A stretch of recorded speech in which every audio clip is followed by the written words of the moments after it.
ଆପଣ ଦେଖନ୍ତୁ ଆଜି ଏ जो राज्यसभा आसन पाई भारतीय जनता पार्टी तरफ ऑफिशियल कैंडिडेट हिसाब रे हमर भारतीय जनता पार्टी राज्य सभापति मनमोहन सामल जी एवं पूर्वतन राज्यसभा सदस्य सुजीत कुमार ये दुई जन को पार्लियामेंट्री बोर्ड मोहर मार्थिला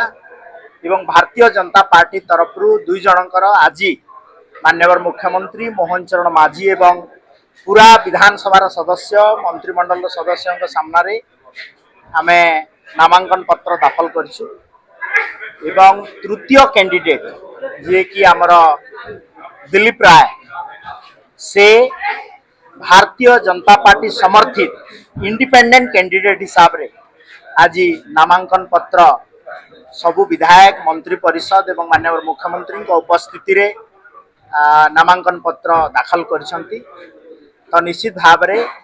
आमे आशावादी ये नामांकन पत्र तीनटा जाक कायम रहिबो एवं परवर्ती कार्यपंथा घोषणा करा देखो आसंता काली स्क्रूटनी हम स्क्रूटनी हला परे नेक्स्ट कार्यपंथा सरकारी स्तर में घोषणा।